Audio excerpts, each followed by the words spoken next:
Oke, bismillahirrahmanirrahim. Assalamualaikum warahmatullahi wabarakatuh. Apa kabar santriwan, santriwati Pondok Pesantren Darul Arqam yang sekarang berada di rumah? Senang rasanya kita bisa bersua kembali meskipun ada di dunia alam ketiga, dunia maya.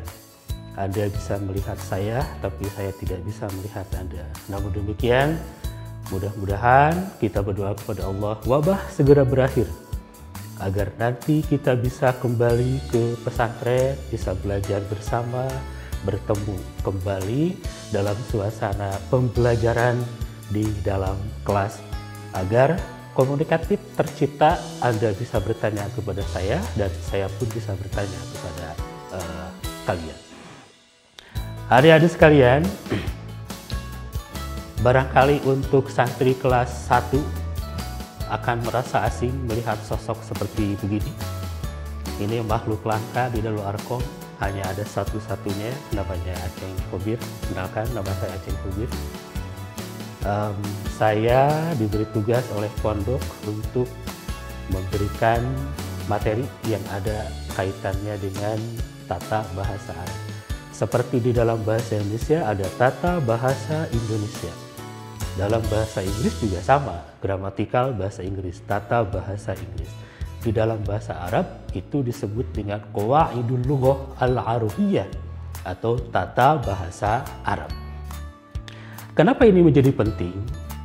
Ingat, Allah Subhanahu wa taala telah berfirman di dalam surat Yusuf ayat 2. A'udzubillahi minasyaitonirrajim. Bismillahirrahmanirrahim. Inna anzalnahu Qur'anan Arabiyyan la'allakum ta'qilun.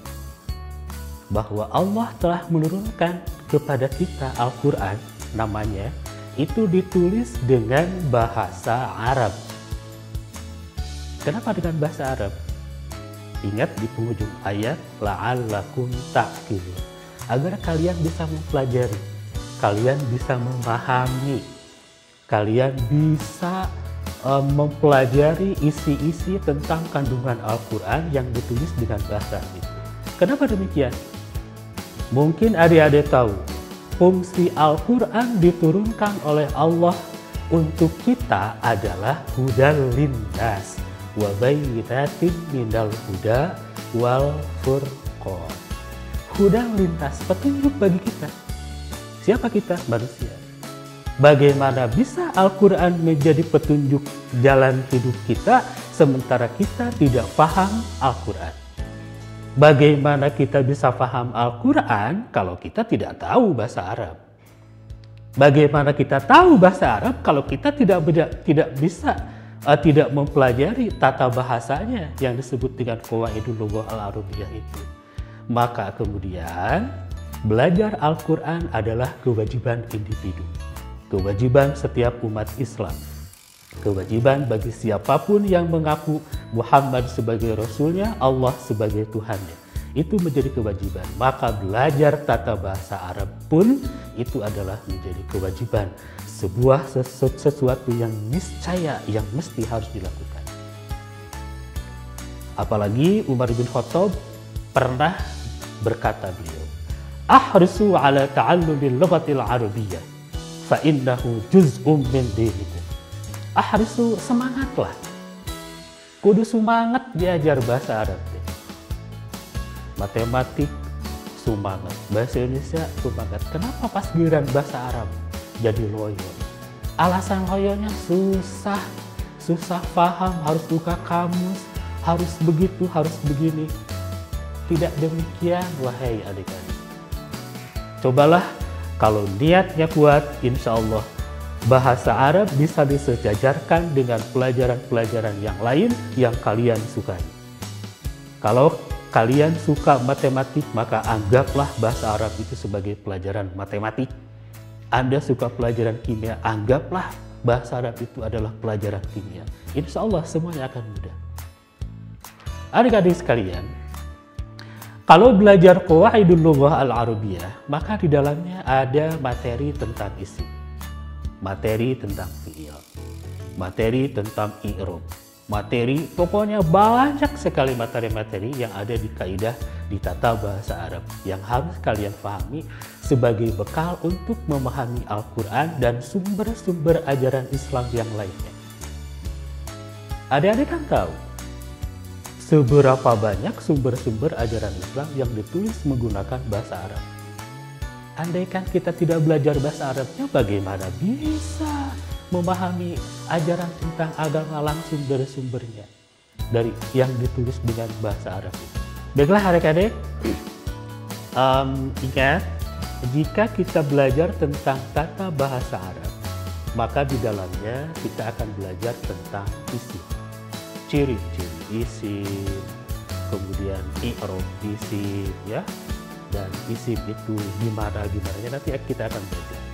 Kemudian juga kita akan belajar fi'il, ciri-ciri fi'il, ada berapa fi'il dan seterusnya. Lalu kita juga akan belajar i'rab. Pokoknya banyak hal, ada banyak hal yang harus kalian pelajari kaitan dengan tata bahasa Arab. Seperti halnya dalam bahasa-bahasa yang lain juga sama.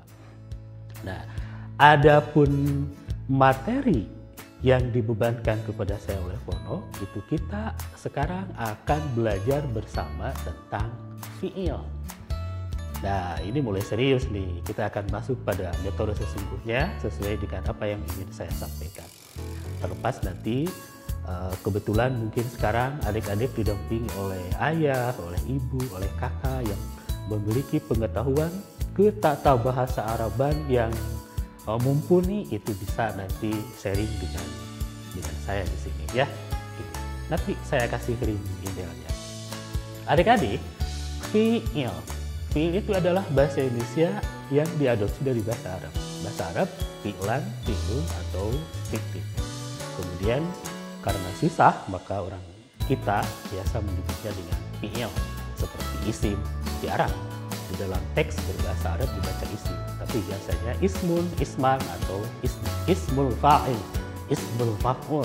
Tapi yang populer di kita adalah isim. Nah, sama aja dengan fi'il. Mari kita masuk ke episode tentang fi'il. Siap ya? Mulai. Fi'il itu menurut bahasanya sebagai kata kerja. Kata yang menunjukkan pekerjaan. Itu fi'il. Paham ya? Fi'il itu adalah kata kerja atau kata yang menunjukkan suatu pekerjaan. Maka disebut dengan fi'il. Adapun istilah menurut ilmu nahwu, fi'il itu adalah kalimatun dalat ala ma'nan fi nafsiha wa qturinat bi zamanin wad'an. Itulah definisi fi'il. Kalimatun dalat ala ma'nan fi nafsiha itu artinya adalah kata. Kalimat diartikan dengan kata. Ini bedanya dengan bahasa Indonesia. Kalau di dalam bahasa Indonesia, kalimat itu adalah susunan kata-kata. Tapi di dalam bahasa Arab yang dimaksud dengan kalimat itu adalah katanya itu sendiri. Susunan dari kalimat-kalimat disebutnya dengan kalam atau jumlah. Maka di definisi ini adalah kalimatun dalat, kata yang menunjukkan makna.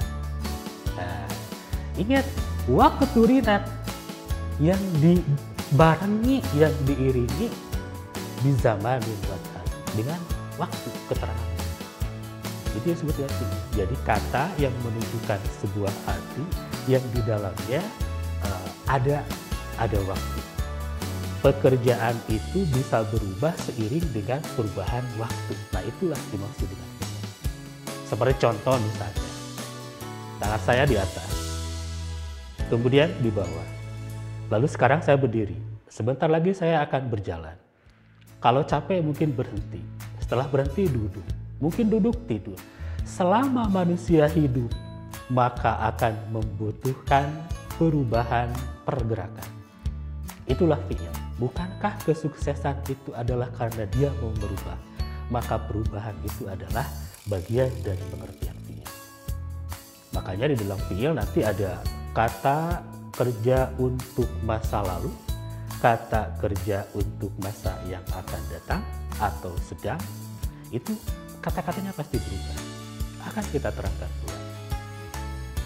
Nah, makanya jadi fi'il itu adalah kata kerja kata yang memiliki arti yang dipengaruhi oleh perubahan waktu. Lain halnya dengan isim. Kalau isim itu adalah kalimatun dalat ala maknan fi nafsiha walam tuktaron bizaman ibatan. Berbeda dengan fi'il, isim itu adalah kata yang menunjukkan suatu arti dan tidak terpengaruh oleh perubahan waktu. Sebagai contoh misalnya, buku. Sejak saya belajar menulis, maka saya dikenalkan dengan sebuah alat tulis namanya buku. Saya masuk SD, benda seperti itu namanya buku. Kuliah namanya juga buku. Kemudian ketika Anda sekarang masuk pesantren, sudah dewasa bertemu dengan saya, kita pun berkutat dengan alat tulis yang namanya buku. Sampai kapanpun benda seperti itu namanya buku. Jadi artinya kata benda itu adalah bagian dari isim. Isim itu terdiri dari kata yang menunjukkan nama benda, nama orang, nama tempat, dan seterusnya, yang tidak terpengaruh dengan perubahan waktu sampai kapanpun. Adik-adik, baiklah, ini sekedar pengantar, hanya sampai definisi fi'il saja, dan nanti kita akan masuk pada pembagian fi'il banyak ragamnya. Insya Allah kita akan bersua kembali di pertemuan selanjutnya. Apabila nanti ada pertanyaan, ada sesuatu yang dirasa kurang paham, bisa kirim ke email saya di sini. Insya Allah akan saya jawab. Terima kasih. Alhamdulillah. Assalamualaikum warahmatullahi wabarakatuh.